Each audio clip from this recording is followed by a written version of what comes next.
नमस्कार। मैं राकेश वर्मा आप सभी का स्वागत करता हूं आपके अपने परिवार एसएन गुरुकुल पर। बिहार में नियोजित शिक्षकों को राज्यकर्मी का दर्जा प्रदान करने हेतु सक्षमता परीक्षा फेज 1 का आयोजन 26 फरवरी 2024 से 6 मार्च 2024 तक किए गए थे, जिसका परिणाम मार्च माह में ही घोषित कर दिया गया था। लेकिन काउंसलिंग 1 अगस्त 2024 से 13 सितंबर 2024 तक किए गए। प्रथम दौर का काउंसलिंग लगभग 1.5 माह तक चलने के उपरांत भी 1,40,000 क्षमता परीक्षा फेज 1 उत्तीर्ण शिक्षक शिक्षिकाओं का ही काउंसलिंग हो पाया, जबकि उत्तीर्ण शिक्षक शिक्षिकाओं की संख्या 1,87,000 से भी अत्यधिक था। द्वितीय दौर का काउंसलिंग की प्रक्रिया प्रारंभ होने से पूर्व जिन कारणों से लगभग 48,000 शिक्षक शिक्षिकाओं की छंटनी हुई थी, उनका काउंसलिंग नहीं हो पाया था, उनके सुधार हेतु उनमें आवेदन में सुधार, उनके जो भी डॉक्यूमेंट्स है जो त्रुटि पूर्ण है उसे त्रुटि रहित करने के लिए, जो कागजात पूर्ण है उसे परिपूर्ण करने के लिए उस हेतु प्रक्रिया आरंभ की गई है। उसके लिए शेड्यूल जारी कर दिया गया है। वैसे लगभग 48,000 शिक्षक शिक्षिकाएं जो क्षमता परीक्षा फेज 1 उत्तीर्ण कर चुके थे, प्रथम दौर के काउंसलिंग में वो भाग नहीं ले पाए या भाग लिए तो उनका किसी कारणवश काउंसलिंग नहीं हो पाया। उन सभी शिक्षक शिक्षिकाओं के लिए सुनहरा अवसर दिया गया है शिक्षा विभाग के द्वारा। आप वैसे शिक्षक शिक्षिकाएं जिनका आधार और आवेदन में कई प्रविष्टियां जो आपने की है उसमें अंतर पाया गया है, जैसे आपका नाम में किसी प्रकार की त्रुटि हो गई है, आपका डेट ऑफ बर्थ में किसी प्रकार की त्रुटि हो गई है, आपने लिंग गलत चुन लिया है, या फिर आपका आधार नंबर ही गलत प्रविष्ट हो गया है। तो इस प्रकार के जो आपका त्रुटि है उसमें सुधार हेतु आपको 4 नवंबर 2024 तक का समय दिया गया है। और इस बीच आपको करना क्या है कि आप अपने जहां पे भी पदस्थापित है वहां के डीओ के नाम से आप पत्र लिखेंगे, जिला शिक्षा पदाधिकारी के नाम से आप पत्र लिखेंगे और पत्र में आप अंकित करेंगे कि आपका जो प्रविष्टि हुआ है आवेदन पत्र में उसमें क्या गलती है, या फिर आधार आपका यदि गलती है तो उसमें क्या गलत है और क्या सुधार करवाना चाहते हैं। और आवेदन लिखेंगे, आवेदन के साथ आप जो डॉक्यूमेंट्स जिस आधार पर आप सुधार करवाने वाले हैं, सही जो डॉक्यूमेंट्स हैं इस डॉक्यूमेंट्स का छाया प्रति भी आवेदन के साथ लगा देंगे और डीओ के यहां जमा कर देंगे। डीओ फिर उसे डीपीओ स्थापना को ट्रांसफर करेंगे। डीपीओ स्थापना जो है वो आपका सारे डॉक्यूमेंट्स जांच करने के उपरांत वो अपने लॉगिन में जाकर के और आपका एप्लीकेशन खोल करके और उसमें जो है आपका सही प्रविष्टि करेंगे एवं वो जो है आपका जो भी डॉक्यूमेंट्स आपने दे रखा है आवेदन वगैरह वो सारे उसमें अपलोड कर देंगे। साथ ही जो पूर्व का आपका जो भी डाटा है उसमें जो प्रविष्टियां हैं वह यथावत रहेगा और नई प्रविष्टियां भी उसमें जुड़ जाएंगी, कोई ओवरराइटिंग नहीं होगा। दूसरा जो सुनहरा अवसर दिया गया है वह वैसे शिक्षक शिक्षिकाओं को दिया गया है जिनका डॉक्यूमेंट्स त्रुटि पूर्ण है या फिर अपूर्ण है। वैसों की संख्या लगभग 33-34 हजार के आसपास है।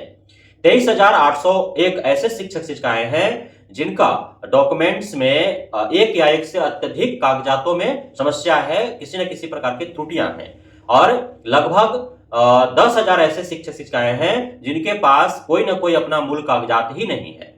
तो कुल मिलाकर के 33-34 हजार ऐसे शिक्षक शिक्षिकाएं हैं जिनका या तो डॉक्यूमेंट्स त्रुटिपूर्ण है या फिर डॉक्यूमेंट्स अपूर्ण है। तो उन सभी शिक्षक शिक्षिकाओं को भी एक बार पुनः अवसर प्रदान किया गया है। 9 नवंबर 2024 तक इन सभी लगभग 34,000 शिक्षक शिक्षिकाएं जिनका या तो डॉक्यूमेंट्स त्रुटिपूर्ण है या अपूर्ण है, उन सभी को डॉक्यूमेंट्स पूर्ण और त्रुटि रहित डॉक्यूमेंट्स अपलोड कर देने हैं। अब इस हेतु सभी जो है सुधार करवा रहे हैं, पूर्व से भी सुधार में लगे हुए हैं। बहुतों का सुधार हो गया है, बहुतों का नहीं हो पाया है और बहुतों का सुधार होना भी उम्मीद कम दिख रहा है। और जिनका डॉक्यूमेंट्स अपूर्ण है उनमें से बहुतों ने डॉक्यूमेंट्स अपना इकट्ठा किया है, बहुतों का नहीं हो पाया है और बहुतों का संख्या ऐसा है जिनका किसी भी को जो है प्रयत्न के बाद भी कोई उम्मीद नहीं दिख रहा है कि उनके पास जो मूल कागजात नहीं हो उन्हें प्राप्त भी हो पाएगा किसी भी माध्यम से। उनमें से काफी अधिक संख्या में ऐसे भी शिक्षक शिक्षिकाएं हैं जिनका मूल कागजात किसी न किसी समय पर शिक्षा विभाग के निर्देशानुसार विभागीय शिक्षा विभाग के कार्यालयों में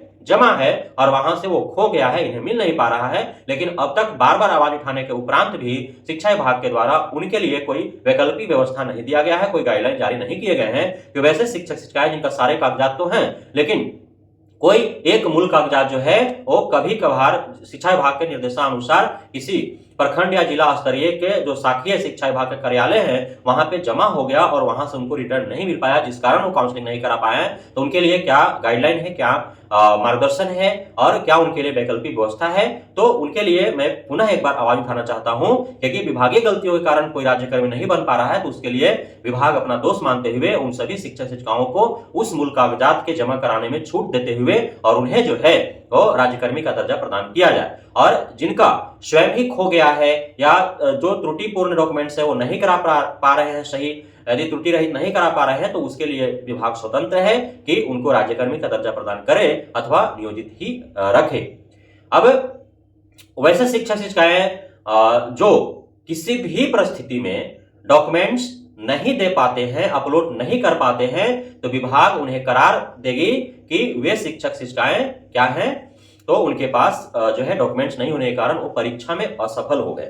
क्योंकि परीक्षा पास करके काउंसलिंग में आप भाग नहीं ले पा रहे हैं किसी कारणवश, तो परीक्षा में आप असफल हैं। तो उससे साफ जाहिर होता है कि शिक्षा विभाग की मंशा यह नहीं है कि यदि नियोजित हैं और आप डॉक्यूमेंट्स नहीं दे पाए या डॉक्यूमेंट त्रुटिपूर्ण है और आपका काउंसलिंग नहीं हो पाया, राज्यकर्मी नहीं बन पाए, विशेष शिक्षक नहीं बन पाए, तो आप नियोजित नहीं रह पाएंगे। इसमें जो है शिक्षा विभाग अब तक अंतिम निर्णय तक नहीं पहुंचा है। तो इसलिए आप सभी वैसे नियोजित शिक्षक शिक्षिकाएं जिनका डॉक्यूमेंट्स अपूर्ण है या त्रुटिपूर्ण है, जिस वजह से आप काउंसलिंग में भाग नहीं ले पाएंगे या फिर आप राज्यकर्मी नहीं बन पाएंगे, विशेष शिक्षक नहीं बन पाएंगे, तो आपको अभी राहत भरी खबर यह है कि आप नियोजित शिक्षक तो कम से कम रह ही पाएंगे। उस पर अभी शिक्षा विभाग अंतिम निर्णय तक नहीं पहुंची है कि उनके साथ क्या करना है, लेकिन यह साफ जाहिर होता है कि आप नियोजित रहेंगे अभी तत्काल काफी समय तक। इस पर अभी निर्णय नहीं हो पाया है, तो आपको चिंता करने की आवश्यकता नहीं है। और वैसे शिक्षक शिक्षिकाएं जो अंततः अपना डॉक्यूमेंट्स पूर्ण नहीं कर पा रहे हैं, त्रुटि रहित नहीं कर पा रहे हैं, तो जो है पोर्टल खोल करके उसमें अनर्गल कोई अनाप शनाप डॉक्यूमेंट्स अपलोड न करें। आप यदि आश्वस्त हो कि आपका पास जो डॉक्यूमेंट्स है वो त्रुटि रहित है और ये डॉक्यूमेंट्स सही है, तभी आप दोबारा जो है लॉगिन करके और आप उसमें डॉक्यूमेंट्स अपलोड कर लें। अन्यथा गलत सलत डॉक्यूमेंट्स अपलोड करके और पुनः आप काउंसलिंग में भाग ले लेंगे तो फिर आपको जो है संदिग्ध हालात में कर दिया जाएगा और प्रथम दृष्टया में ही फर्जी डॉक्यूमेंट्स करा करके और फिर आप पे जांच कमेटी बैठ जाएगी और आप न राज्यकर्मी बन पाएंगे और नहीं नियोजित रह पाएंगे, आप नौकरी से हाथ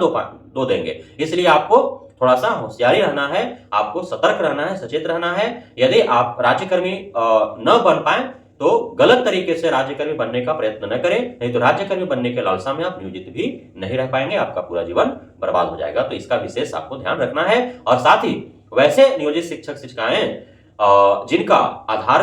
में वेरिफिकेशन नहीं हो पाया, बायोमेट्रिक जो है वो वेरिफिकेशन हो पाया, आधार नहीं हो पाया, बायोमेट्रिक आधार दोनों हो गया, लेकिन अन्य प्रकार से जो है उसको होल्ड पर रख दिया गया, तो उन सभी को मौका दिया जाएगा। जिनका बायोमेट्रिक नहीं हो पाया है तो उनको लिए जो है अभी निर्णय नहीं लिया गया है, लेकिन जिनका बायोमेट्रिक हो गया, आधार नहीं हुआ, जिनका बायोमेट्रिक आधार दोनों हो गया और अन्य किसी कारणवश जो है उनका ओटीपी नहीं आया या अन्य प्रकार से किसी समस्या था तो उनका नहीं हो पाया, होल्ड रख दिया गया, तो उनको पुनः अवसर दिए जा रहे हैं। लेकिन जो भी काउंसलिंग में भाग लेंगे, रिकाउंसलिंग में भाग लेंगे, तो उन सभी का पुनः आधार वेरिफिकेशन होगा, उन सभी का पुनः आपका थंब इंप्रेशन वेरिफिकेशन अर्थात बायोमेट्रिक होगा, पुनः जो है आपके सारे कागजात जांच किए जाएंगे। अर्थात प्रथम दौर का जो काउंसलिंग हुआ उसमें जिन प्रक्रियाओं से आप सभी को गुजरना पड़ा, आप उस समय यदि गुजर भी चुके होंगे, अंतिम पायदान पर जाकर के भी यदि आप छट गए होंगे, तो पुनर्काउंसलिंग में जब आप भाग लेंगे छठ के बाद जो होने वाला है, तो उसमें पुनः आपको जो है सभी दौर से गुजरना पड़ेगा, सभी स्तर से, सभी चरण से गुजरना पड़ेगा। आप जाएंगे, ओटीपी आएगा, ओटीपी दिखाएंगे, उसके बाद आपका जो है आधार वेरिफिकेशन होगा, बायोमेट्रिक होगा, तब आप काउंटर पर जाएंगे, काउंटर पर जाने के बाद जो है आप वहां ओटीपी दिखाएंगे, उसके बाद आपका जो है सारा डॉक्यूमेंट सत्यापित होगा और यदि सब चीज सही रहा तो आप वेरीफाइड हो जाएंगे और पुनः आपका किसी प्रकार के डॉक्यूमेंट्स में संदिग्धता पाया गया, किसी प्रकार के शंका हुए उनको, तो पुनः आपको होल्ड कर दिया जाएगा या फिर संदिग्ध हालात में डाल करके और जांच कमेटी बैठा करके आपके सारे डॉक्यूमेंट्सों का जांच किया जाएगा। तो आप थोड़ा सा अपना चालाकी यह दिखाना है कि यदि आप आश्वस्त नहीं है तो फिर काउंसलिंग में आप भाग न ले। बहुत बहुत धन्यवाद आप सभी साथियों का हमारे साथ जुड़े रहने के लिए, बने रहने के लिए, मित्र प्यार देने के लिए, हमें भरोसा बनाए रखने के लिए।